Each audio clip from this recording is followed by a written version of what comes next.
देखिए बच्चों, आज का जो हमारा टॉपिक है वो सामान्य हिंदी पर आपकी स्पेशल क्लास है और सामान्य हिंदी विषय है। और इसका जो टॉपिक है सामान्य हिंदी का वो है भारतीय संविधान में हिंदी का महत्व और उसकी विशेषताएं और उद्देश्य। तो ये जो टॉपिक है हमारा, ये 2 यूनिट से जुड़ता है।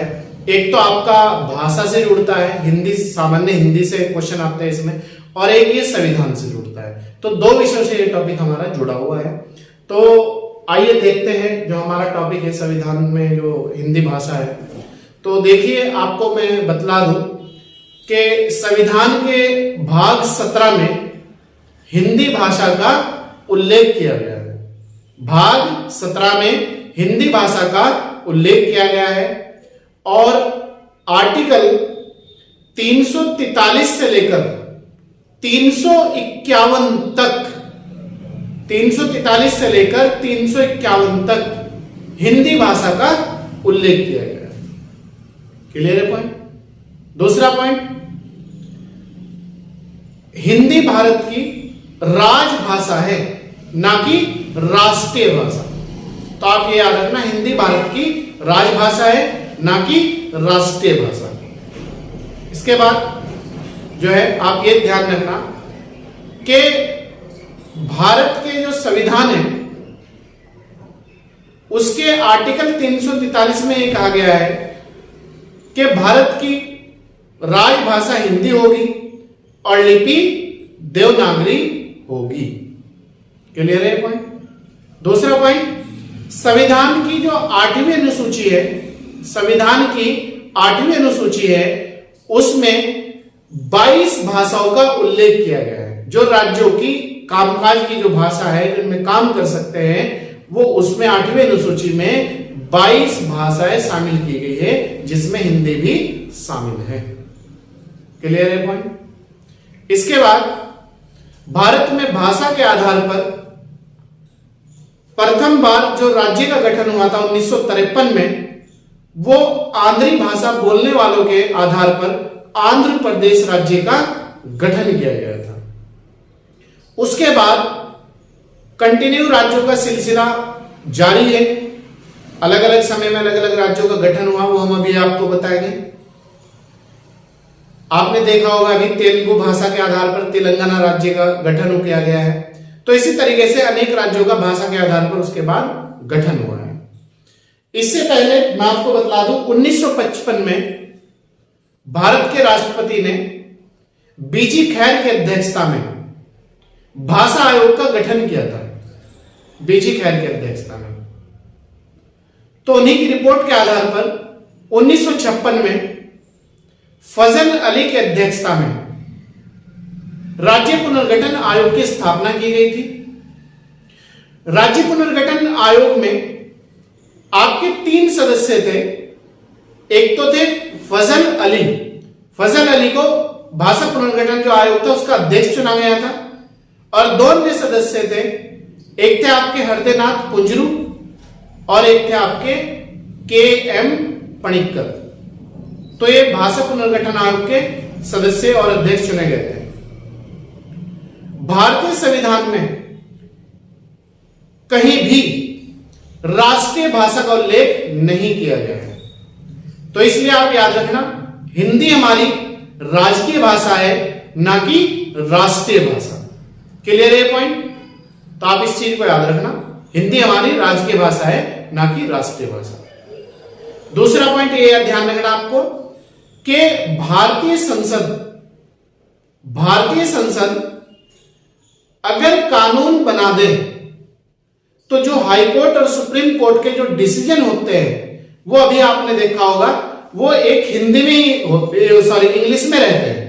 कोई भी डिसीजन हो XYZ, वो इंग्लिश में ही दिए जाते हैं। तो भारतीय संसद अगर चाहे कानून बना सकती है, तो उसके बाद उनके जो डिसीजन है वो हिंदी में भी दिए जा सकते हैं, अन्यथा इंग्लिश में ही वो कंटिन्यू दिए जाते हैं और दिए जाते रहेंगे। तो चलिए देखते हैं अब एक सरसरी नजर से क्या है।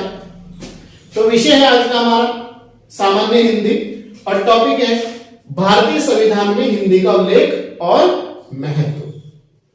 तो आप याद रखना, संविधान के भाग 17 में ये लिखा हुआ, भी मैंने आपको लिखवा रखा हूं, भाग 17 में हिंदी का उल्लेख किया गया है और हिंदी हमारी एक राजभाषा है, ना कि राष्ट्रीय भाषा। क्लियर है पॉइंट?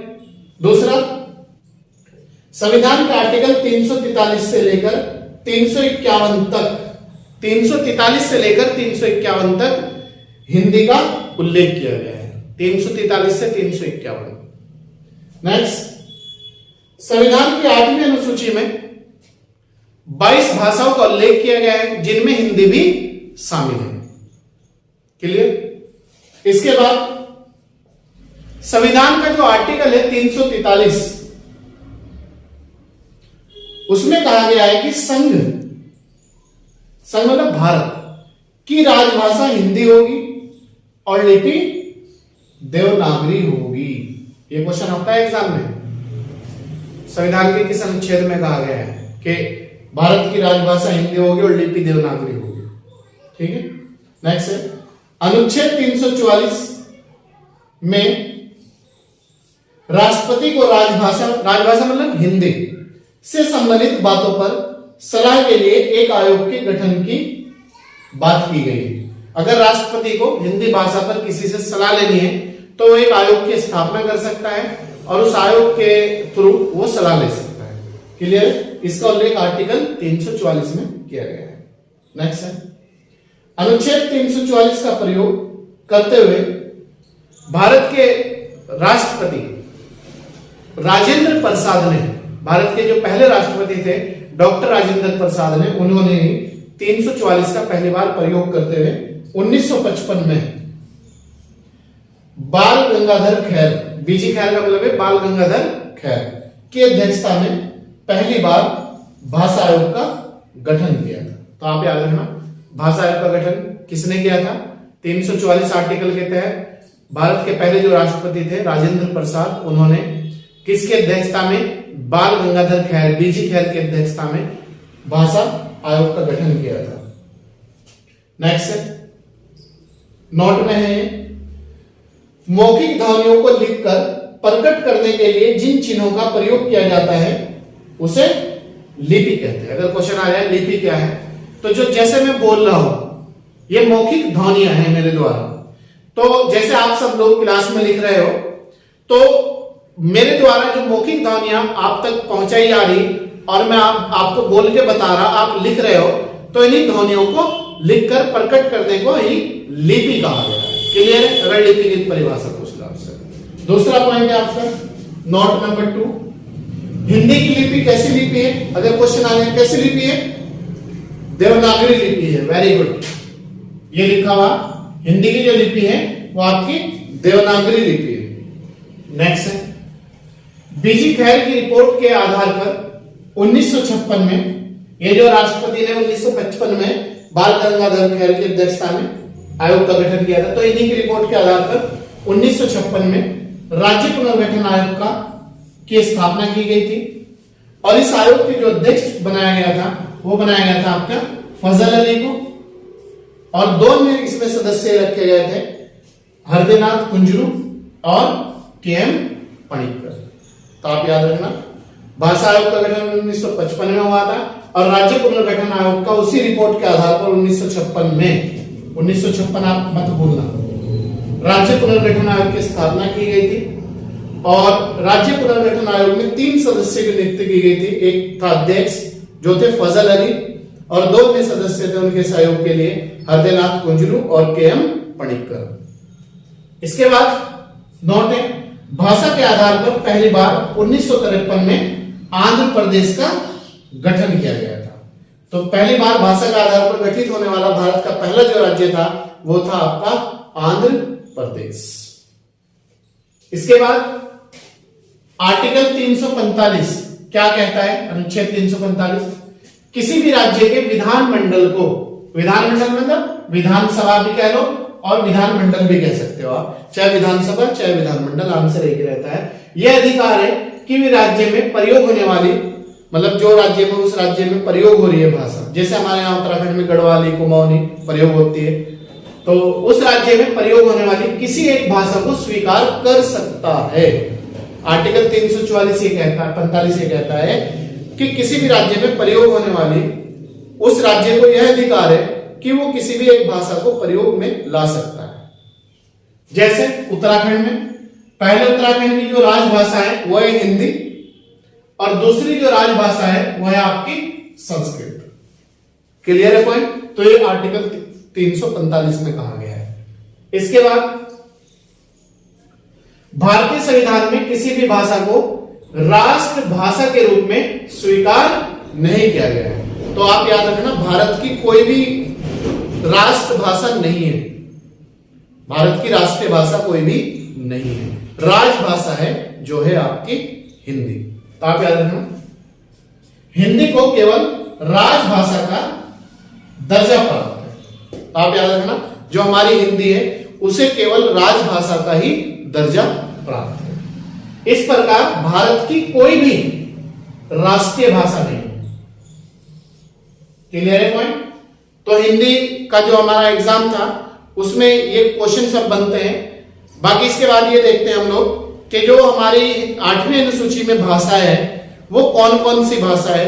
तो क्वेश्चन कभी कभी ये दे देता है 8वीं अनुसूची में जो भाषा है नहीं है, कौन सी है कौन सी नहीं, तो वो देखते हैं हम लोग। अब ये देखो आप 8वीं अनुसूची में जो है आपकी कितनी भाषा है? 22 भाषा है। 8वीं अनुसूची में 22 भाषा है और मूल संविधान में हमारी जो है 14 भाषाएं थी। जब 26 नवंबर 1949 को हमारा संविधान बनके तैयार हुआ था और उस समय जो 26 जनवरी 1950 को लागू हुआ था तो उस समय तक हमारी मूल संविधान में 14 भाषाएं थी जिन्हें 8वीं अनुसूची में शामिल किया गया था। इसके बाद फिर समय समय पे आपकी भाषाएं जोड़ी गई। देखिए 14 के बाद जो पहली भाषा थी वो थी आपकी 21वें संविधान संशोधन 1967 के द्वारा सिंधी भाषा। तो 14 और 15। 15 के बाद फिर जोड़ी गई 71वें संविधान संशोधन 1992 के द्वारा MNK। ये फॉर्मूला आप याद रखना, MNK क्रम है, MNK मणिपुरी, नेपाली और कोंकणी। तो आप याद रखना 15 और 3 18। 4 भाषाएं फिर बाद में जोड़ी गई 92वें संविधान संशोधन 2003 के द्वारा BDMS बोडो, डोगरी, मैथिली और संथाली। तो ये इस प्रकार 22 भाषा हो गई है। तो अब देखो 22 भाषाओं में कौन सी है, कौन सी शामिल है? सिंधी, बोडो, डोगरी, मैथिली, संथाली, मणिपुरी, नेपाली, कोंकणी, हिंदी, कश्मीरी, गुजराती। ठीक है, मलयालम शामिल है, बांग्ला शामिल है, कन्नड़ शामिल है, तमिल भी शामिल है, उड़िया भी शामिल है, उड़ीसा के लोगों की भाषा है, पंजाबी पंजाब की है, संस्कृत, तेलुगु तेलंगाना की भाषा है, उर्दू असमी असम के लोगों की है, उड़िया उड़ीसा के लोगों की है। तो ये वो 22 भाषा है 8वीं अनुसूची में। अब आप याद रखना 8वीं अनुसूची में गुजराती भाषा तो है लेकिन राजस्थानी भाषा नहीं है। ये क्वेश्चन आपका एग्जाम में आता है, नोट में डलवा दे रहा हूं। 8वीं सूची में राजस्थानी भाषा नहीं है। तो आप इस चीज को याद रखना, 8वीं अनुसूची में राजस्थानी भाषा को शामिल नहीं किया गया है। ये कंफ्यूज करता है क्वेश्चन एग्जाम में, बार बार पूछता भी है एग्जाम में। इसके बाद आप ये थोड़ा सा नोट में ये देख लो आप, 14 सितंबर को प्रतिवर्ष हिंदी दिवस के रूप में मनाया जाता है। ये क्वेश्चन भी आता है एग्जाम में। नेक्स्ट है अनुच्छेद 350 क, याद रखना 350 क में प्राथमिक स्तर पर मातृभाषा में शिक्षा देने की बात करी गई। प्राथमिक स्तर मतलब nursery, LKG, UKG, first, second, third, fourth, fifth तक। ठीक है, तो आप याद रखना। फिर आर्टिकल 351 में हिंदी को प्रोत्साहन मतलब नेशनल और इंटरनेशनल स्तर पर, ताकि हिंदी को पहचाने लोग और हिंदी भाषा का ज्यादा से ज्यादा प्रयोग करें, इस चीज का उल्लेख अनुच्छेद 351 में किया गया है। तो ये थी आज की हमारी पूरी हिंदी की क्लास, जो हमारे एग्जाम में क्वेश्चन बनते हैं और बन सकते हैं। पूरे आपका संविधान में हिंदी का क्या महत्व है और क्या उल्लेख है, ये पूरा टॉपिक आपका हिंदी क्लास से संबंधित है और इससे ही क्वेश्चन आपका कुछ संविधान में भी बनते हैं, तो दोनों विषय से आपका जुड़ा हुआ टॉपिक है। तो ये आपको पूरा समझाया गया है, तो हमें पूरी उम्मीद है कि आपके ये समझ में आया होगा। और अगर कोई भी चीज आपके समझ में नहीं आई है या फिर पढ़ने में दिक्कत आ रही है, लिखने में दिक्कत आ रही है, तो आप हमें कमेंट बॉक्स में कमेंट करके बताएं, हम आपकी सेवा के लिए तत्पर हैं। तो चलिए मिलते हैं कल नेक्स्ट क्लास के साथ, नई एनर्जी के साथ, नए टॉपिक के साथ। तब तक आप हमें इजाजत दीजिए और बहुत मेहनत कीजिए आप। Thank you.